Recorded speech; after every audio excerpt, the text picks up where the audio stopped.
What's going on, everybody? Now I think it's time for a story time, don't you? So let's get into it. Let's rewind the clock a little bit back to when I was 14 years old. I was in a homeless shelter, and I wasn't living with my mother, but she calls the shelter, finds out that I'm there, and she goes, "Hey, you know what? Let's take you out of there. You're gonna come back home with me." So she takes me out of the shelter, but then we're not going the direction that her home is. So I get a little bit confused. Should have known that that was not going to be the case. What ended up happening is we start driving 16 hours out of California all the way up to Washington. What the fuck are we doing in Washington? When we got to the ranch, I didn't know that these boots I was wearing were girl boots. I thought they were fucking unisex. You know, shoot me, man. I don't fucking know. I'm fucking 14 years old. So, immediately I was already judged. And this is a Christian work ranch. They don't like that shit out there. They think they thought I was homosexual. They thought that I liked dudes. They thought that I was a whole bunch of other shit that I wasn't. So we get there. They sign me up. Boom. I'm put inside the ranch. Now the ranch is a work ranch, and it's also a school at the same time. It's a boarding school / ranch, if that makes sense. Things were good for about the first month. I was able to do stuff with other people. I was able to go rafting. I was able to go out in the river and swim. I was able to do a whole bunch of shit. But then they started introducing these things called hours. And hours are when you get in trouble. And they would fucking clock me for every small little minor thing that I did.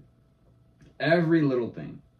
Because they thought that I was gay. Over there, they fucking hate gay people. You can already guess where this is going. By the time that I had left the place, which was 6 months later, I had racked up about 127, 134 hours. Somewhere in between those two numbers. And hours are not done within an hour. Hours can take all day. You got crushing rocks.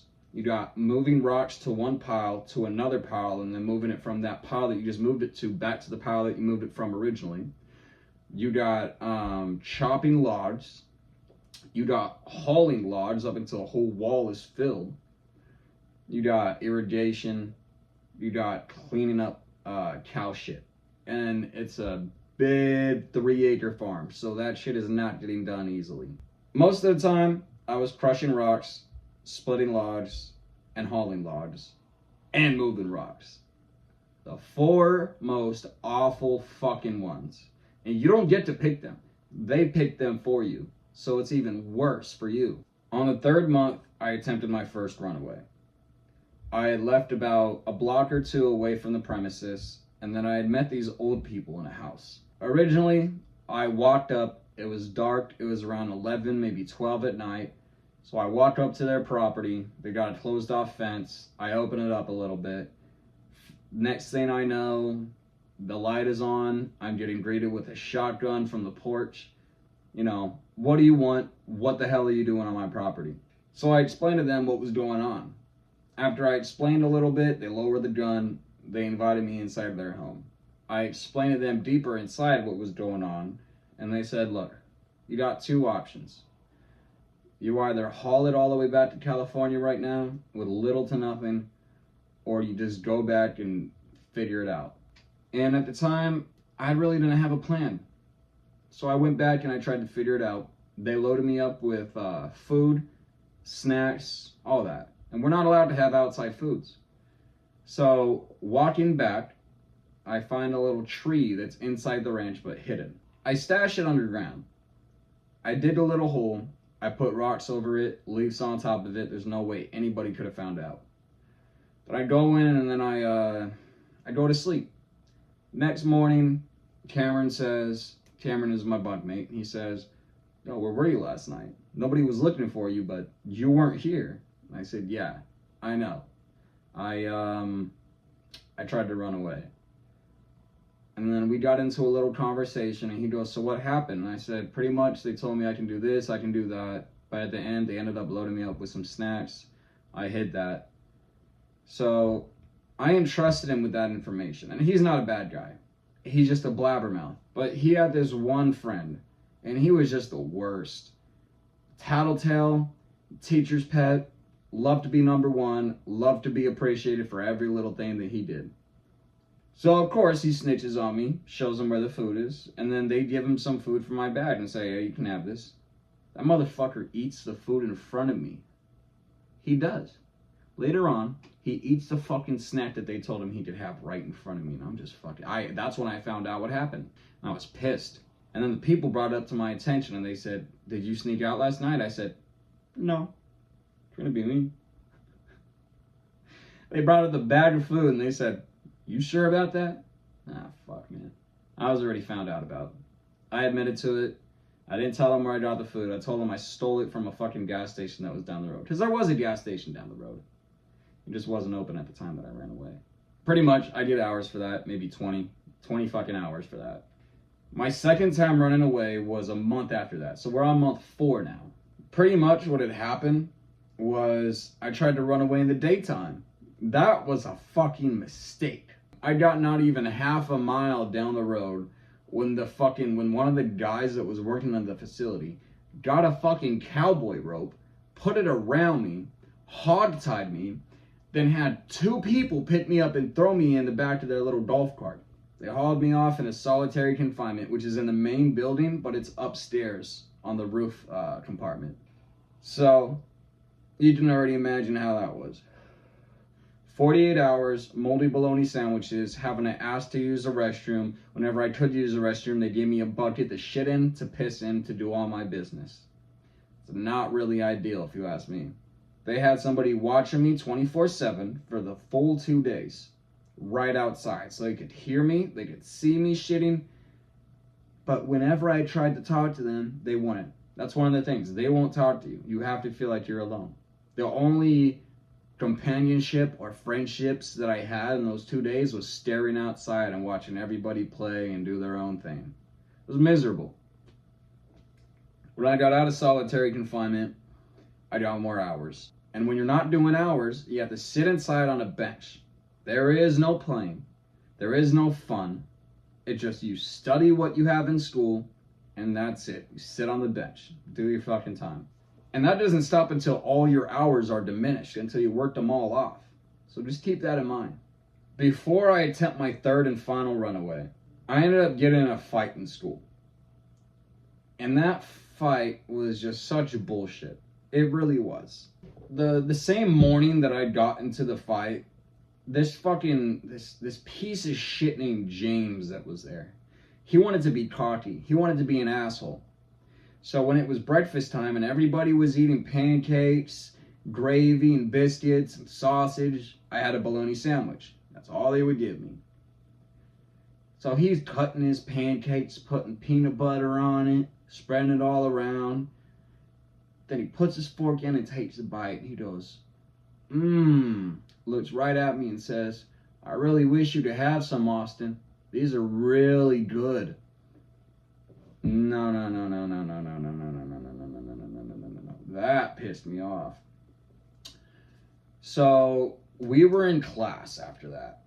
The entire time that I was in class, it was science class. The entire time that I was in class, my leg was shaking, like bad. Like it was shaking the entire time. I couldn't stop it. I had so much adrenaline going through me because I was so upset. Pretty much at the end of class, I left the classroom. I waited for everybody else to leave, and I was staring at the door of the classroom while everybody was exiting. And I was waiting for them to come out in the hallway. And the teacher, Mr. Gillespie, he comes out and he goes, Austin, are you okay? You seem kind of upset today. And I regret this because you should never lay your hands on your elders. But I pushed that motherfucker out the way and I said, fuck this. Literally said it out loud. I said, fuck this, pushed him out the way.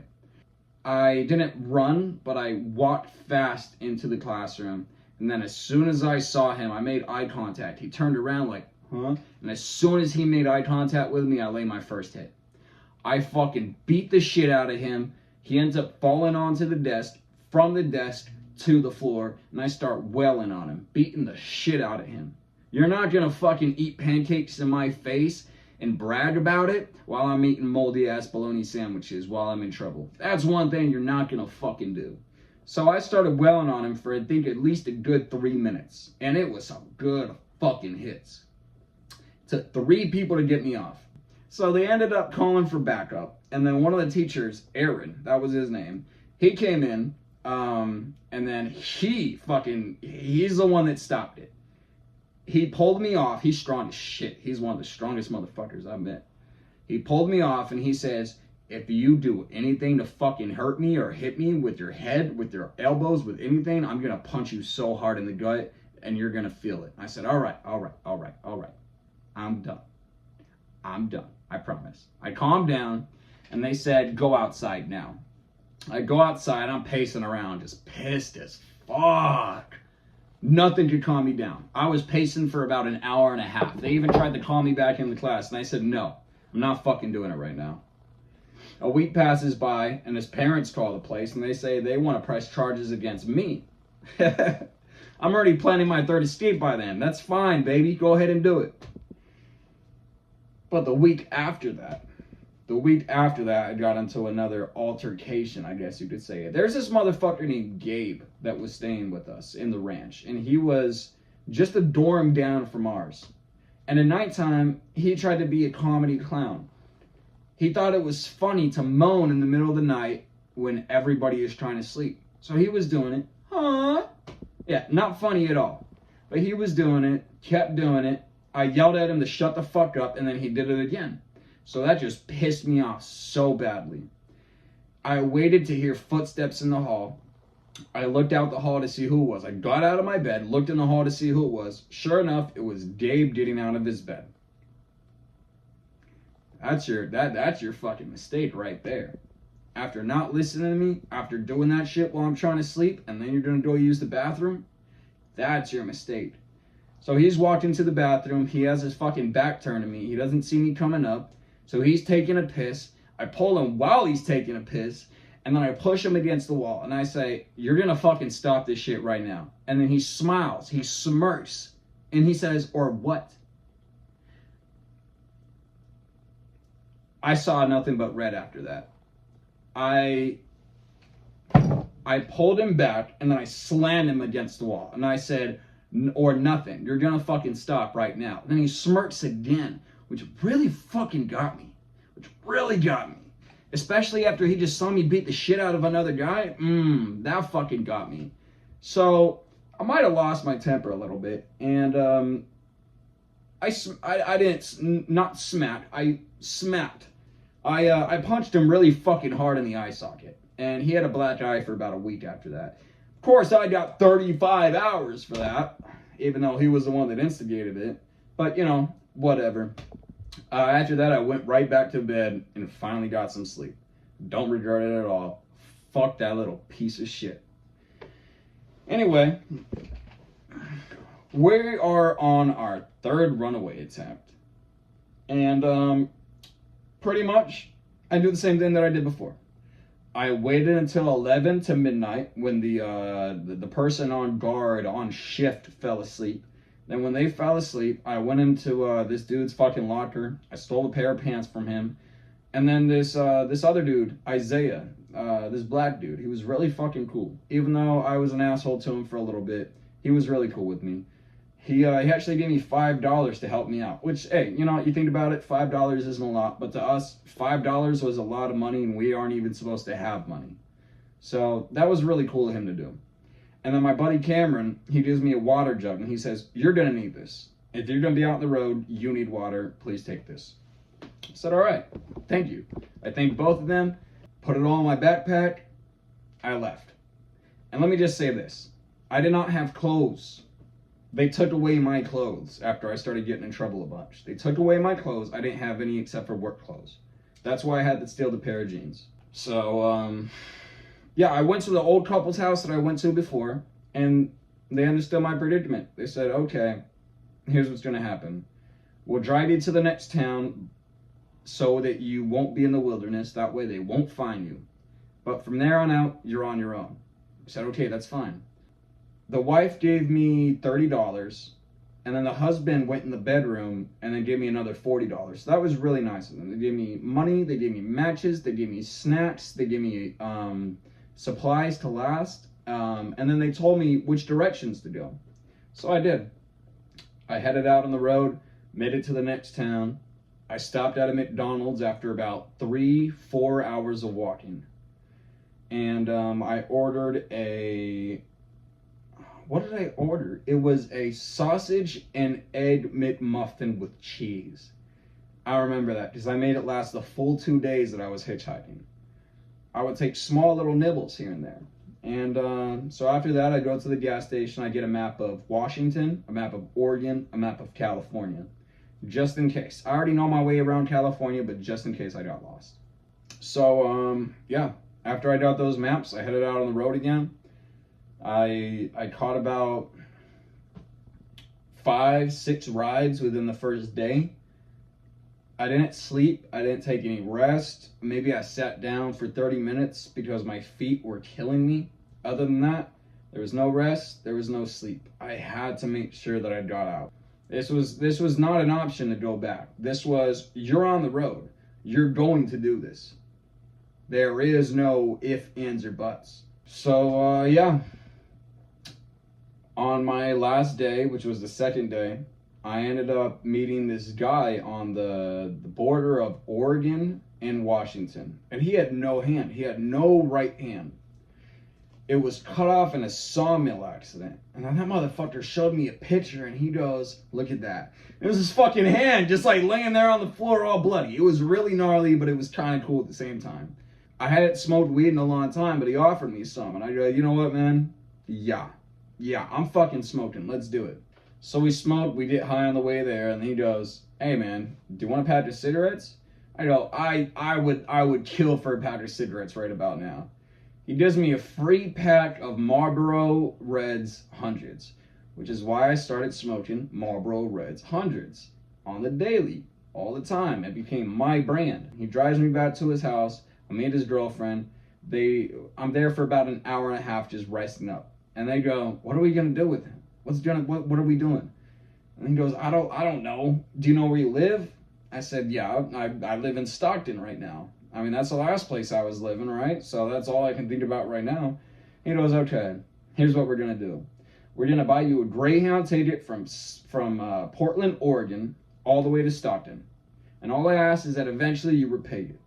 But I don't think he meant repay him. I think he meant repay the favor to somebody else, if ever in need. But if he ever does want the money back, I will give it to him. No problem.